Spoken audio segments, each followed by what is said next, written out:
Good morning বন্ধুরা, কেমন আছো তোমরা সবাই? আশা করছি তোমরা সবাই খুব ভালো আছো। আমিও খুব ভালো আছি। আমি অপর্ণা, নতুন একটা ব্লগে তোমাদের সকলকে জানাই অনেক স্বাগত। যে যেখান থেকে আমার ব্লগটি দেখছো, দেশ ও দেশের বাইরে সবাইকে জানাই অনেক অনেক স্বাগত, ভালোবাসা। তো দেখো, সকালে উঠেই আমি চলে এসেছি আগে জামা কাপড়গুলো সার্ফে ভেজাতে। জামা কাপড় এখানে নেই, কতগুলো কাঁথার কভার, মশারি আর হচ্ছে বালিশের কভার।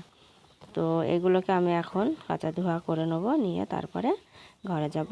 আর বাইরের কাজগুলো কিছুটা হয়ে গেছে, আর ঘরের বিছানা টিছানা ছেলের ঘরের পড়ে আছে, আর আমাদেরগুলো তো নিয়েই চলে এসেছি কাচাকুচি করার জন্য।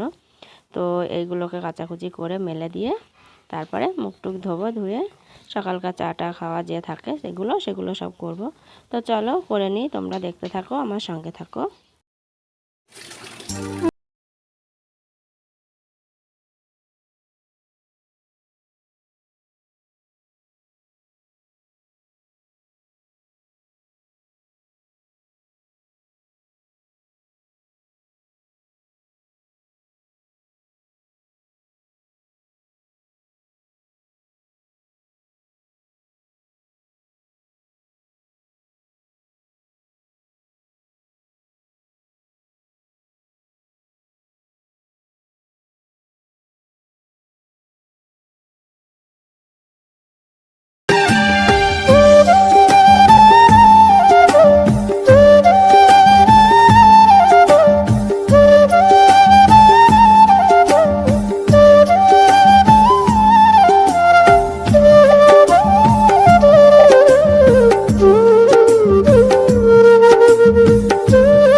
তো আমার কাঁচা ধোয়া মেলা সব কমপ্লিট করে চলে এসেছি ঘরে। আর এখন দেখো, তোমাদের দাদাভাই গিয়েছিল এক ঢপ ভর্তি করে গরম গরম মুড়ি আনতে। তো মুড়ি নিয়ে চলে এসেছে, তো তার জন্যই বলছিলাম যে দেখো এক ঢপ ভর্তি গরম গরম নিয়ে চলে এসেছে। তো এখন মুড়ি টুড়ি চা খাওয়া হবে, তারপর আবার রান্নার জোগাড় আছে, কাজ আছে, সব কিছু করতে হবে।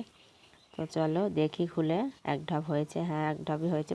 যখনই নিয়ে আসে তখনই এক ঢপ করে নিয়ে আসে মুড়ি। আর এটা আমাদের প্রায় 15 থেকে 20 দিন হয়ে যায়, কারণ সকালে আর বৈকালেই তোমাদের দাদা ভাই খায়। আমি শুধু সকালে খাই, বৈকালে খাই না, এক একদিন খাই। তো চলো তারপর আবার মাছ আসে কিনা দেখি। তো দেখো মাছ এসে গেছে, আর নিয়েছি বাটা মাছ এখানে 300 গ্রাম, আর একটা কলমির শাকের আটি নিয়েছি, এক আটি কলমির শাক। আর এখানে লঙ্কা ছিল না, তো লঙ্কা নিয়েছি অল্প করে। আর লঙ্কা শেষ হয়ে গেছে, কারণ অল্প লঙ্কা আনা হয়েছিল এর আগের হাটে। তো চাটা খাওয়া কমপ্লিট, এখন তোমাদের দাদাভাই যাবে দোকানে। তো রেডি হচ্ছে, ওর সব জিনিসপত্র গুছিয়ে গেছে নিচ্ছে। তো আমি একটু ভিডিও করছিলাম। তো ভিডিওতে সেভাবে আসতেই চাই না, তো আজকে আমি করেছি। তো দেখি, তার জন্যই ভাবলাম, তো লজ্জা করে আসতে চাই না ভিডিওতে সেভাবে সামনাসামনি, তাও আমি জোর করি নিয়ে আসি।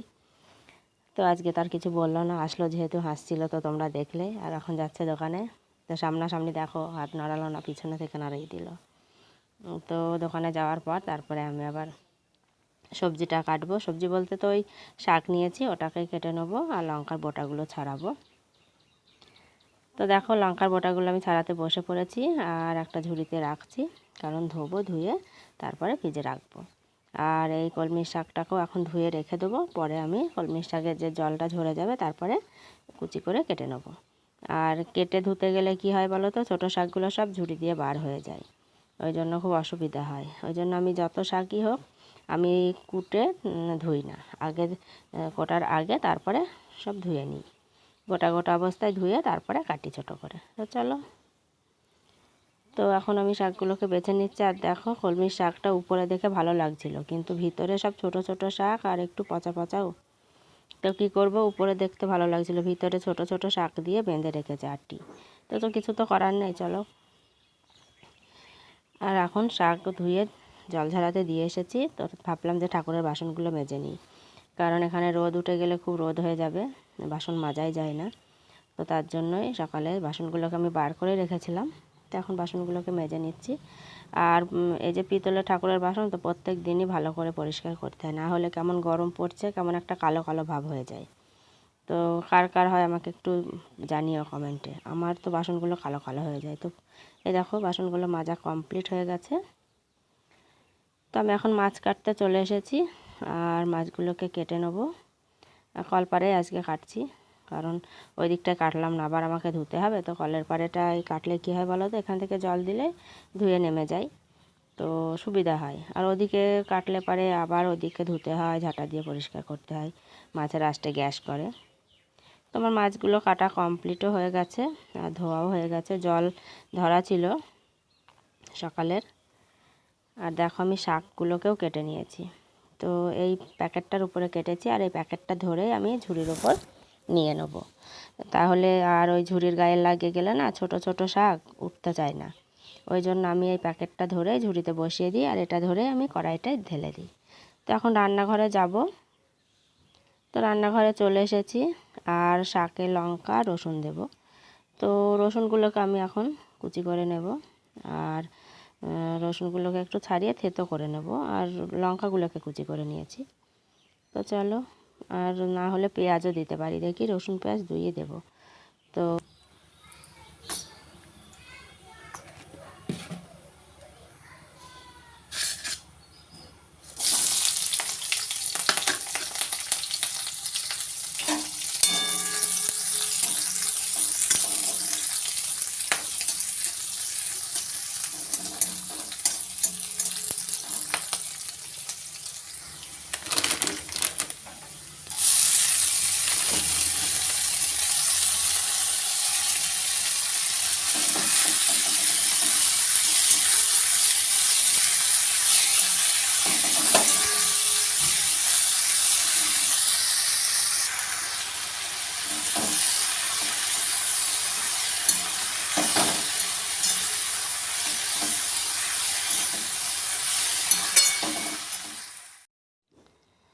তো আমি শাকটা কড়াইতে বসিয়েও দিয়েছি, আর শাক ভাজাটা আমার হতে থাক, ততক্ষণ আমি ভাতের হাঁড়িতে জল দিয়ে ভাতটা বসিয়ে দেব ভাবছি। তো শাকটাকে একটু নাড়িয়ে দিয়ে আসলাম, কারণ নিচে লেগে যাচ্ছে।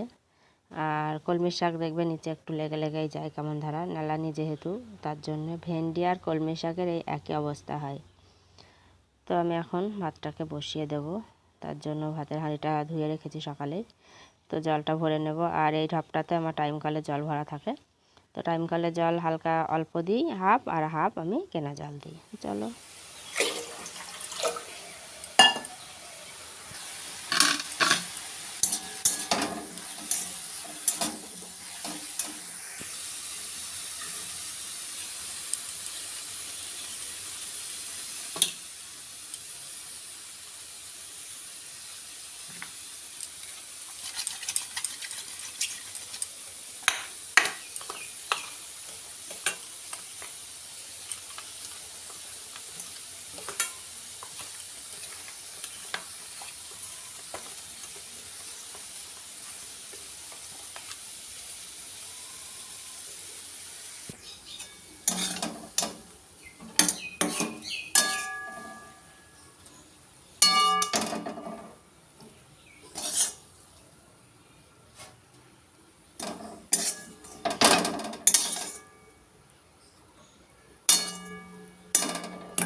মাছগুলো তুলে নেব,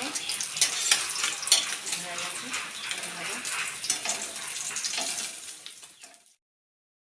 তো রান্না কমপ্লিট, আর মাছের ঝোলটা শেয়ার করতে পারিনি, তখন চার্জ ছিল না ফোনে। আর দেখো আম কেটে নিয়েছি, তো এখন আমাদের খাওয়া দাওয়া হবে।